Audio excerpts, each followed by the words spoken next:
ou le pouvoir bu mel ni le pouvoir judiciaire est-ce que aussi ça ne pose pas problème? Ça pose problème. Ça pose un très grand problème. Je vous ai dit tout à l'heure que le Premier ministre Ousmane Sonko, c'est lui qui incarne l'État. Parce que le président de la République lui a délégué des pouvoirs. Donc le président daf ko jox ci sañ-sañam ay pouvoir ne ko lii doxalal ma ko. Parce que man mënu ma nekk fépp. moom it président mu tànn ki ko doy. ki mu jàpp ne kii kat su ma ko tabbee lii mën na ma àggali liggéey gi. waaye nag li ma jaaxal mooy que moom njiitu jëwriñ ñi saa su nekk branche bi mu toog moo koy siyee. yaa gën a xam ne que état bu ñuy wax état c'est la justice c'est la législature les législatives les députés c'est aussi l'exécutif. Mais exécutif en fait moom li nga xamante ne moom mooy mission première am c'est d'assurer la coordination entre les pouvoirs. C'est le garant aussi de la justice parce que tey président bu jengee rek justice jeng na. Premier ministre bu jengee rek justice jeng na gis nga fi à maintes reprises ay militants Pastef ñu interpellé leen gis nga fi mujjee ñu naan dóor doom làq doom. làq doom oui. Et d'ailleurs yaa ngi wax léegi ci UMS. li ma neex ci UMS c'est-à-dire que c'est des magistrats c'est des personnes aguerries li ñu jàng faw mu am fu mu leen feeñ. te fi mu leen feeñ daf cee bokk ñu nekk ay homme d'état te homme d'état Mohamed mooy xam lépp te noppi gis nga ñi ngay gis ñuy wax nii y compris les DG ak yenn ministres xamuñu dara et c'est moi qui te le dis aujourd'hui gis nga ñi xam dëgg duñu wax mukk ñi xam dëgg li ñu xam ils vont l'emporter jusqu'à leur tombe parce que bu ñu waxee ma jox la ci firnde bi gën a ndaw. C'est la marque d'un homme d'État. Mais je vous donne l'exemple le plus patent. Regarde le président de la République. Bassirou Diomaye, opposant à Macky Sall. Bassirou Diomaye, successeur à Macky Sall. C'est diamétralement opposé. Parce que comme ni ko Cheikh Yérim doon waxee. Tout devient transparent devant lui. sama mbokk ndiir bii li ma añee démb sax Diomaye mun na ko xam à l'instant T. Mais ki nga xamante ne dafa ñëw toog mun a xam. démb ak bërki démb premier ministre am mën a xam DG bu nekk li ngay ruuma daat li ngay waxtaanee wala li ngay manigancé mais kooku dara jaaxlu ko. mais tout à fait kooku ba bu fekkee ne li mu xam lépp daf koy wax ci biti mais kon état lu muy jëriñ nit. Et l'UMS a été très stratège parce que li ma gis ne que UMS mu ngi koy tontu mooy tout récemment libération Lat Diop ak ba ci Abdou Nguer bi. les détenus. dama gis ne que d'habitude saa suñu xarabee justice doxal yoon. Regarde le cas de Mansour Faye. Oui, Mansour Faye, quand même. lu ne jiñ nañ ko fi. lu ne waxal nañ ko fi. mais justice dem ba jàpp ni que kii kat li ngeen koy toppee du dëgg nañ ko bàyyi mu dem. Regarde le cas de Lat Diop téye nañ ko fi lu yàgg justice jàpp ne que kii kat war nañ ko mën a bàyyi ñu bàyyi ko mu génn. Regarde le cas de Abdou Nguer. Oui, récemment. mais sëñ bi man cas de Abdou Nguer donte ci mouvance présidentielle la bokk daf ma metti. ma métti ba ci kanamu yàlla parce que Abdou Nguer waxu fi lenn lu gën a yéeme ñooñu Ousmane Sonko ki ko gën a jege li mu taxaw wax président de la République. Ah oui, quand même. Mais sëñ bi bu ñu demee nag ba léegi. Pastef qui se croit être majoritaire dans ce pays. di am ay ñooñam yoo xam ne dañuy fragiliser l'institution en tant que telle. Mais est-ce que Pastef est un bon donneur de leçons? Je ne pense pas. moo tax nag foofu nag. may inviter d'abord encore les magistrats. déjà à leur sens d'honneur. à leur sens de la République. ñu wéy ci te ñu xam ne que ils sont les garants de la stabilité du pays. gis nga bànqaas yëpp mën na weng yi mën na jaxasoo et cetera mais gis nga justice bu ndërmeeloo état amatul. c'est ça xoolal dëkk yi nga xam ne ñoo gën a jaxasoo fi mu ne nii ci ay guerre ci ay génocide et cetera. justice amatu fa.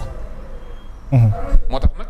foofu maa ngi convier d'ailleurs le président de la République d'ailleurs il a déjà pris ses responsabilités te xam naa dina gën a jëlaat ay responsabilités mais surtout le premier ministre Ousmane Sonko je le dis et je le répète encore Ousmane si ñun la bokk mënuñ ko xarab mënuñ ko bañ mais quand même bu juumee dañ ko naan Ousmane da nga juum te keroog li mu wax ci meeting mu 8 bi képp kuy sénégalais du ci d'accord ak moom grave waaw li mu wax c'est extrêmement grave xanaa xëy na peut-être que sax Diomaye je peux dire que li mu gën a am sens de retenue moo tax il n'a pas réagi à chaud waaye tamit président mu ngi réagir te dóorul kenn. mais justement foofu la ko ñëpp di interpeller que le président devrait prendre ses responsabilités et puis gouverner avec poigne même su fekkee da nga bokk ci parti bu la choisir plébisciter la mais aujourd'hui c'est le président de tous les Sénégalais est-ce que loolu waru ko dégg et déparé ci lu xew commencer nag ci gouverner le Sénégal avec responsabilité et poigne surtout avec poigne et loolu foofu bëggoon naa la interpeller ci DG yooyu ngay wax yi nga xam ne tout le temps ñu ngi ci réseaux sociaux yi ak ñun bokk kook ñun wala di ko xëccoog sax ñun te am lu leen di xaar est-ce que loolu itam on ne devrait pas siffler la fin de la récréation. Mohamed dogguma la le président il sait tout premier ministre bu taxawee mën na wax ne que diw dafa luubal xaalis ci fi ñu ko joxoon dafa def surfacturation mais président am na ay éléments yoo xamante ne am na ay leviers yoo xam ne mën na ci sukkandiku ba à l'instant T il peut tout savoir président mënul jël risque jël nit changer ko département tout en sachant que dafa def ay surfacturation wala ay jumte ma jox la ci exemple bi gën a ndaw mais xoolal Cheikh Dieng bu ONAS. waaw lan lañ ko fi tuumal ay coowul xaalis fii coowul xaalis ñu jël dàq ko président il n'a même pas hésité à le dégommer kon xam nga ne président bu xamee ne loolu am na ci Abdourahmane Diouf mais du yendu du fanaanal et kii comme ni mu ko waxee loolu dama koy dëggal. oui Abdourahmane moi je l'ai connu à 24 wax dëgg fa yàlla fa laa ko miné c'est quelqu'un d'intègre. oui. Je le dis pas non pas parce que on fait partie de la même corporation Diomaye président et on se doit d'être solidaire entre leaders mais Abdourahmane c'est quelqu'un qui est intègre. Sérieux. De toute sa carrière mosoo ko dégg fu ñu ko coowalee waxu xaalis wala waxu dëngate miin na lu muy def xam na lu muy def mën na lu muy def je suis pas là pour le défendre. Quant à maintenant nag le président de la République mu ñëw gis ne que premier ministre am def na ay déclarations yu graves devant tout le public et en plus ci meeting boo xamante ne dafa ñaan congé. waaw mais président mon cher je vous dis il agit mais il n'agit pas publiquement. très bien te première réaction bi à son meeting politique ça a été la nomination d'Aminata Touré. Bien la sûr. Confirmation je dis.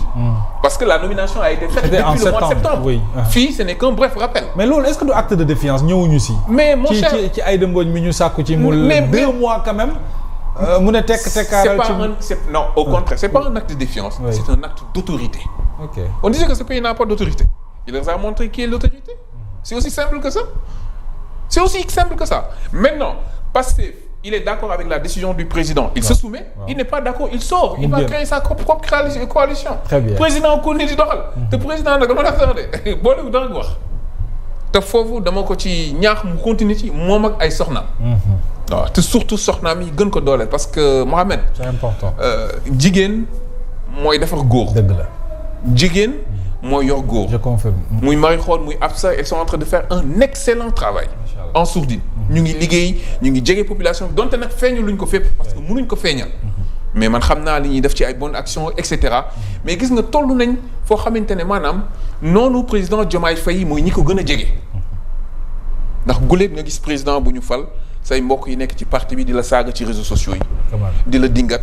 di la vilipender di la waxal wax yu ñaaw moo taxit nag am na visage boo xam ne xamuñ ko muy visage bi ngay gis nii gis nga kii nekkatul Diomaye bu Pastef c'est le Diomaye du Sénégal tey jii président buñ ko laajoon nekk choisir entre Sonko et le Sénégal il va choisir le Sénégal depuis le jour où il a juré de servir fidèlement et de remplir les charges de président de la République dama la ne ñaanuñ ko tey yàlla bu manifestation amoon ñu nekk sa mbokk bee kat yoroon na fetal bëgg gaañ woy fi puy daf leen naan wàccee leen ko donte mbokkam la. parce que c'est l'État. très bien te État nag du ay caaxaan ñoo ko yor. c'est important État du ay meeting politique État nekkul ay samay samay militants li ñu bëgg dégg moom laa leen wax déedéet État c'est l'intérêt général. c'est important moo tax nag encore may wax di ko répéter tous les Sénégalais.